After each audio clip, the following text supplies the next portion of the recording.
예수께서 다시 바닷가에서 가르치시니 큰 무리가 모여들거늘 예수께서 바다에 떠있는 배에 올라앉으시고 온 무리는 바닷가 육지에 있더라. 이에 예수께서 여러 가지를 비유로 가르치시니 그 가르치시는 중에 들으라.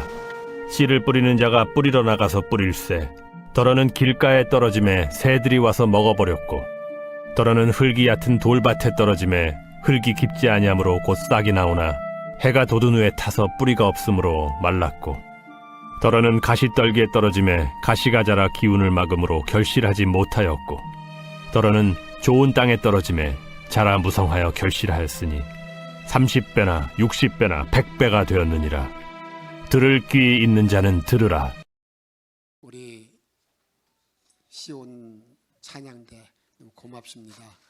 코로나 모든 어려운 팬데믹 속에서도 한 번도 이렇게 찬양이 끝이지 않고 올려드리게 하면 감사드리고 다시 한번 우리 찬양대원들의 뜨거운 우리 경조 박수 영광을 드리겠습니다. 고맙습니다.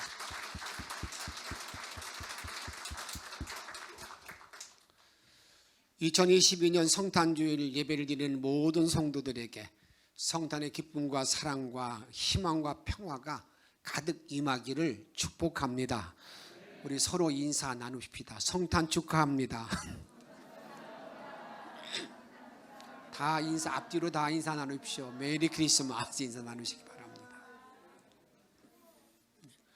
오늘 본문 7절에 보게 되면 맏아들을 낳아서 강보에 쌓여 구유에 놓였으니 이는 여관에 사관에 있을 곳이 없음이라 이렇게 말하고 있습니다. 예수님이 이 땅에 태어나실 때에 그가 구유에서 말구유에서 나셨다고 우리들에게 말씀하고 있습니다. 말구에 나신 이유가 무엇입니까? 그것은 있을 방이 없었다는 겁니다.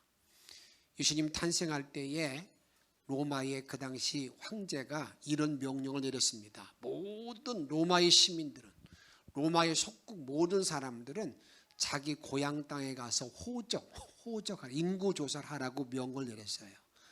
근데 예수님께서도 이제 예수님 아버지가 고향이 베들레헴이기 때문에 나사렛에서 베들레헴으로 갔습니다. 그때 가서 보니까 여러분 이미 그곳에 호적하러 온 사람이 많은 사람이 있어가지고 어디가 머물 곳이 없는 거예요. 마리아는 만삭이 되어져서 너무나 걷기도 힘든 그런 때인 것을 우리들에게 말합니다. 요셉과 마리아가 거할 곳이 없다는 말씀은 참으로 비극적인 말입니다. 그 당시 베들레헴에는 로마의 권세 있는 사람들에게는 아마 방이 있었을 것입니다. 그 정보에 아첨하고 앞잡이 노릇하는 모든 사람들에게도 아마 방이 있었을 것입니다. 돈 많은 사람도 장사하는 사람들에게도 방이 있었을 것입니다. 오늘날 세계의 비극이 어디에 있는 것입니까? 예수님을 모셔야 될 방이 우리 마음속에 있어야 되는데 그 방이 없음으로 말미암아서 세계에 이 세상의 모든 비극이 있다고 말할 수가 있습니다. 인간이 교만해져 가지고요 예수님 우리 마음 가운데 모셔드리지 못하는 겁니다. 자기가 주인이요 자기가 왕입니다. 예수님은 왕으로 모시지 아니했기 때문에 이 세상은 평화가 없고 그 다음에 소란하고 온통 불안합니다. 예수님을 모실 방이 없는 사람은 정말 인생의 비극이라고 말할 수 있습니다. 오늘날 많은 사람이 정치, 경제, 사회, 종교, 문화 모든 분야에서 예수님의 거하실 방을 폐쇄하고 말았습니다. 구세군의 창시자 뿌드 대장은 이제 앞으로 우리에게 다가올 21세기에 인간의 종말이 다가오는 21세기에는 이런 일이 있을 것이라고 말합니다. 그것은 그리스도가 없는 교회가 될 거라는 겁니다. 다시 말씀드려서 이 교회에 예수가 없는 교회, 예수가 없는 교회가 된다는 예수의 이름이 드러나지 않는 교회가 된다는 겁니다. 또 그리스도가 없는 성서가 있게 된다는 겁니다. 내가 성경을 읽어도요 예수가 없는 그리스도가 없는 성경을 읽게 됩니다. 우리는 지금 이런 일을 너무나 많이 보고 있습니다. 성경에서 분명히 말하고 있는 모든 내용들이 이게 전부 다 곡해하는 것이죠. 자기 중심으로 이해하게 됩니다. 그래서 우리가 흔히 우리가 많은 주에서 보는 것들도 동성애의 모든 이론을 펼치는 모든 사람들도 성경을 근거로 해서 자꾸 찾아내는 거예요. 근데 그것이 전부 다 본질적인 문제가 아니라 지엽적인 문제를 가지고, 다시 말씀드린다면 이 성경 전체가 예수에 대해서 말하는데 예수에 대해서 말하지 못하고 말하지 않는 그런 시대가 올 거라고 그랬는데, 그 시대에 우리가 살고 있다 그 말입니다. 회개가 없는 용서를 말합니다. 회개하지 아니하는데 용서할 것을 강요하고, 그 용서가 가장 귀한 것임을 말하면서 모든 죄를 바로 회개 없이 용서함을 말하고 있는 그런 시대가 올 거라고 말했습니다. 또한 천국은 말하나 지옥은 말하지 않는 시대. 지옥에 대해서는 말하지 않습니다. 왜 말하지 않느냐? 지옥이 끔찍하다는 겁니다. 그런 끔찍한 일을 우리에게 말해서 무슨 유익이 있겠는가? 무슨 인간들의 기쁨이 있겠는가? 즐거움이 있겠는가? 아무 의미가 없다는 겁니다. 그러기에 천국에 대해서 말하는 그런 시대가 올 거라고 말했는데, 지금 우리가 그런 시대를 지나고 있다 그 말입니다. 왜 예수님께서 짐승의 구유인 말 구유에 오셨습니까? 그것은 단 한마디로 말한다면, 한번 따라합시다. 그 자리가 비었기 때문이다. 왜 그곳에 오셨다고요? 그 자리가 비었기 때문에. 비록 누추하고 냄새가 나는 것 같아도 빈자리가 있었기에 예수님이 그 자리에 거하시게 되었다는 것을 말씀합니다. 파스칼은 이런 말을 했습니다. 하나님은요, 인간의 마음속에 그 하나님이 예수님이 거할 방 하나를 마련해 놓았다는 겁니다. 그 예수님이 거할 방 하나를 마련해 놓았는데, 그 자리에 예수님이 계시지 아니하면 온통 다 어떻게 되는 겁니까? 자기 스스로 입술로는 뭐라고 말한다 하더라도 그 사람들에게는 참된 평강이 없고 기쁨이 없다는 것을 우리는 알아야 됩니다. 그래서 내가 주님이 거하실 방에, 우리 모든 심령에, 우리 마음속에 주님이 거하실 방에 우리 주님이 거하지 아니하면 거기에는 항상 공허가 가득 차고 불안이 가득 차고, 거기에는 항상 우리가 이 땅에 불만이 가득 차 있다는 것을 우리가 알아야 됩니다. 사랑하는 여러분, 우리 주님이 거하시고자 하는 방에 예수님을 꼭 모셔드리는 2022년 이 성탄일이 되시기를 주의 이름으로 축복합니다. 오늘 우리 어린이들도 우리가 다 위에서 지금 예배를 드리고 있는데, 우리 어린이들 마음속에도요, 어떤 마음이 있어야 되냐면, 내 안에 예수님 모실 방이 있어요. 그 방에 예수님을 모셔드려야만이 뭐가 있다고요? 거기에 기쁨이 있고 감사가 있고 찬양이 있다 그 말입니다. 그때에 행복이 있고 참된 우리 주가 주시는 평강이 내 삶에 넘친다 그 말입니다. 오래전에 가이드포스트의 12호로에 여러분 연재되었던 기록 나와 있는 하나의 어느 시골 마을의 그 연극의 장면입니다. 그 연극의 장면은 거기에 나와 있는 그 주인공들 가운데 월이라고 하는 학생이 있습니다. 그 월이라는 학생은 좀 부족해요. 뭘 이해하기도 어렵고, 그래서 그에게 맡겨져 있는 그러한 말은 너무 쉬운 말 한마디입니다. 이제 여관방 주인 일을 맡겼습니다. 여관방 주인 일을 맡겨놓고 딱 한마디, 무슨 말이냐면 빈방 없어요. 빈방 없어요. 그 말 한마디만 하면 됩니다. 이제 연극이 시작되어져서 이제는 만삭되어지고 지치고 피곤한 이제 마리아와 교패 요셉이 그 여관문을 두드립니다. 빈방이 있어요. 빈방이 있어요. 그러면 바로 뭐라고 해야 되는 거예요? 빈방 없어요. 없어요. 그러는데 이 월이가요, 그 마리아로 요셉으로 분장한 사람들이 너무 치근해요. 너무 지치고 안타까워 보이니까 말을 못하는 거예요. 말을 못하고 멈춤멈춤거리니까 옆에 뒤에서 이제는 알려줘야 돼. 이 대사를 잃어버린 줄 알고 알려줘야 되잖아요. 그러니까 선생님들이 우리야 빨리 빈방 없다고 말해. 빈방 없다고 말해.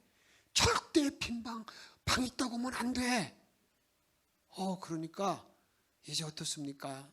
그 대답을 멈춤하면서 빈방 없어요 하는 그런 말을 아주 작게 얘기하니까 그 배는 요셉과 마리아가 너무 안타깝게 돌아서려는 순간에 이 워리가 이렇게 말했어요.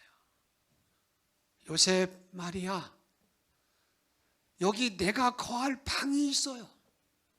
내 방에 거하다 가세요.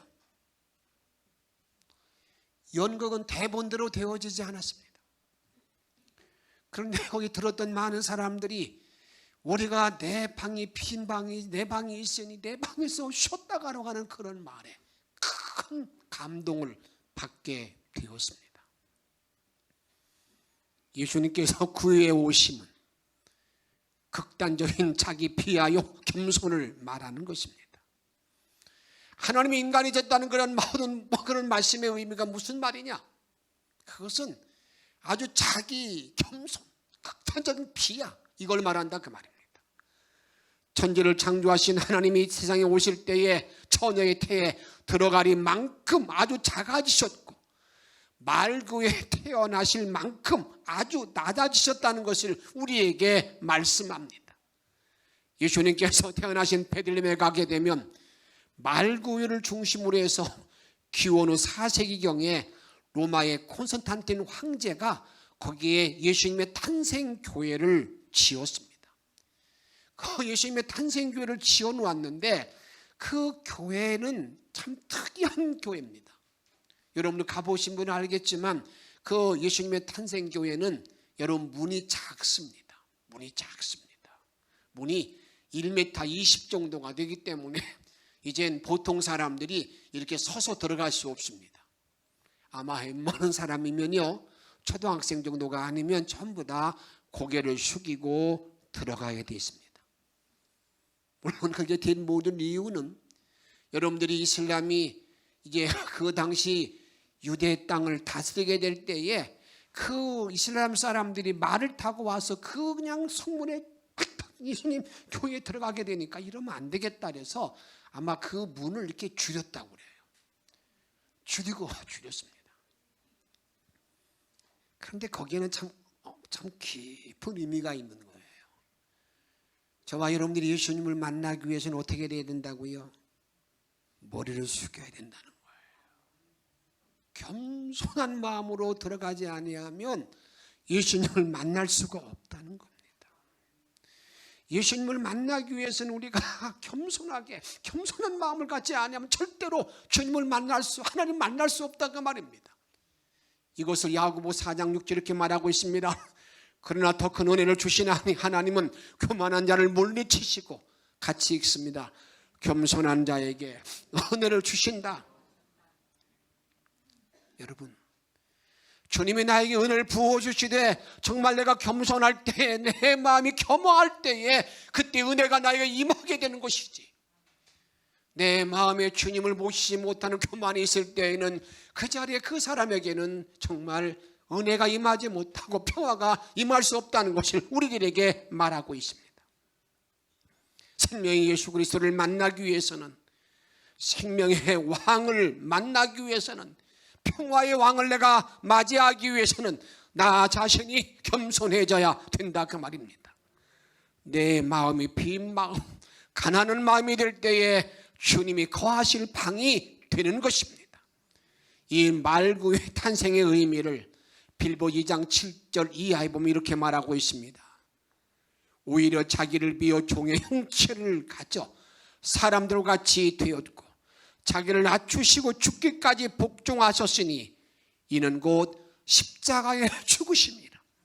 주님이 땅에 오셔서 자기를 낮아지셔서 주님 처녀의 태로 이 땅에 태어나셨는데 그것만이 아니라 자기의 몸을 낮추어서 종의 몸으로 와서 우리를 위해 죽기까지 죽어주셨는데 그게 십자가의 죽음이라고 우리에게 말씀합니다. 또한 말구유에 오심은 고난의 역사 가운데 오셔서 한번 따라합시다. 우리를 치유하기 위함이다. 우리를 치유하기 위해서, 내가 고난당하는 모든 인간들에게 치유하기 위해서 우리 예수님이 오셨다는 것을 말씀하고 있습니다. 예수님이 오셨을 때 그 당시 유대 나라는 어떤 곳이냐? 다른 나라의 지배를 받고 있었습니다. 예수님이 여러분 지금 호적하러 베들레헴에 간 것도 주권이 있는 그 유다 나라, 이스라엘 나라의 왕이 명령 내린 게 아니에요. 거기서 수많이 떨어져 있는 로마 황제가 모든 유다의 속국들은, 모든 백성들은 다 호적하라 이렇게 명령을 내리는 거예요. 그 명령을 내려서 그들로 하여금 뭐하게 만든 겁니까? 이렇게 여러분들에게 호적으로 간 모든 주권이 없는 그러한 시기인 것을 우리에게 말씀하고 있습니다. 유대 나라는 예수님께서 이 땅에 오시기 전 600년 전에 바벨론의 포로가 되었습니다. 그 후에 메데파사의 지배를 받았고, 그 다음에 헬라의 지배를 받았고, 예수님 당시에는 로마의 지배를 받고 있었습니다. 그래서 이스라엘 백성들은 이제 여러 나라의 지배를 받으면서 상처받고 그들의 마음에 안정을 찾을 수 없는 그런 때에 이 땅에 주님이 오셨다 그 말입니다. 주님이 이 땅에 오신 때에 왜 오신 것입니까? 그것은 그들에게 평화의 왕으로 이 땅에 오셨음을 우리에게 말씀하고 있습니다. 이 메시아의 오심을 천사들이 이렇게 노래하고 있습니다.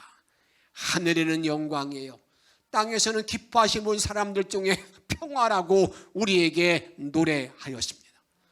지금 대한민국도 어느 때보다도 평화를 위하여 일해야 될 때인 것을 우리는 압니다. 우리 교회도 가정도 우리 주님이 평화 가장 귀한 시기인 것을 알고 있습니다. 예수님으로부터 오는 땅의 평화가 온 성도들에게, 우리들에게 치유를 하기 오신 예수님의 평화가 저와 여러분들뿐만 아니라 여러분의 가정에, 영적인 모든 성도의 가정 사업장에게 넘치기를 주의 이름으로 축복합니다. 마지막으로 말 구유에 오신 예수님은 한번 따라합시다. 세상의 구세주이시다. 세상의 구세주, 세상의 구세주로 이 땅에 오셨음을 우리들에게 말하고 있습니다. 누가복음 2장 10절에 보게 되면 천사가 이르되 무서워하지 말라. 보라, 내가 온 백성에게 미칠 큰 기쁨의 좋은 소식을 너에게 전하노라. 천사가 말합니다. 내가 너희들에게 기쁨의 큰 소식을 전하는데 그 기쁨의 좋은 소식이 어떤 소식인가? 11절 같이 읽도록 하겠습니다. 오늘 다윗의 동네에 너희를 위하여 구주가 나셨으니 곧 그리스도 주시니라. 구주가 나셨는데 그 주님이 뭐라는 겁니까? 예수님이 구주라는 것을 우리들에게 말씀하고 있습니다. 영광의 최고의 성탄의 최고의 신비가 무엇입니까? 인류를 죄악에서 구원하기 위하여 구주가 나섰다는 그런 선포입니다. 이 성탄, 이 주님이 우리의 구주가 되셨음이 가장 큰 기쁨이요 감격인 것을 우리에게 말씀하고 있습니다. 이제 구원의 최대의 기쁨을 가진 자는 삶의 환경이 바뀌어진다는 사실을 분명히 아시기 바랍니다. 나와 여러분들의 모든 삶 속에 나의 구주 예수를 모신 모든 사람들에게는 이제 그 삶의 변화가 나타나기 시작합니다. 어떤 변화가 나타나는 것입니까? 예수님이 지금 그 초라한 말 구유에 놓여 있을 때에 거기에 누가 오게 됩니까? 천사의 찬양이 울려 퍼지게 됩니다. 그것뿐만이 아닙니다.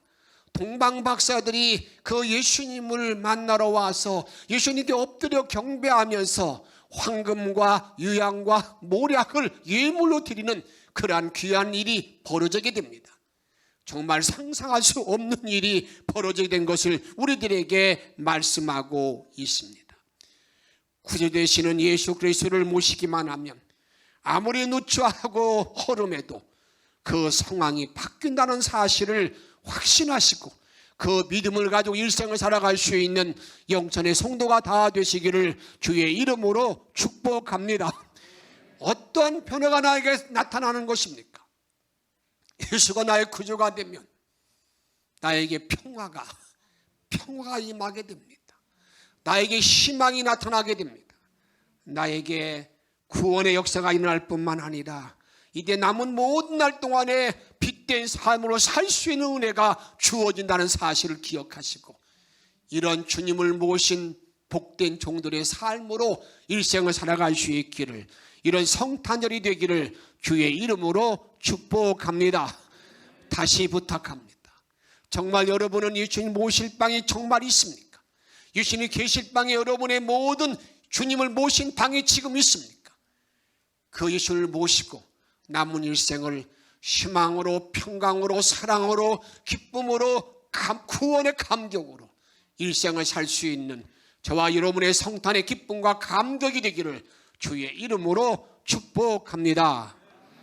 주님 고맙습니다. 영광 돌립니다. 아버지 큰 믿음이 함께 하시고 예수 큰 능력으로 충만케 하여 주시옵소서. 정말 주님이 나에게 묻습니다. 너는 예수를 모실 방을 가지고 있는가? 예수를 모실 방을 가지고 있는가? 오 주님, 이 시간 주님을 모신 자의 삶으로 남은 모든 상황에 바뀌는 복된 삶으로 승리하도록 주님께서 인도해 주시옵소서. 우리의 능력 되시는 예수님의 이름으로 감사하며 기도하옵나이다. 아멘.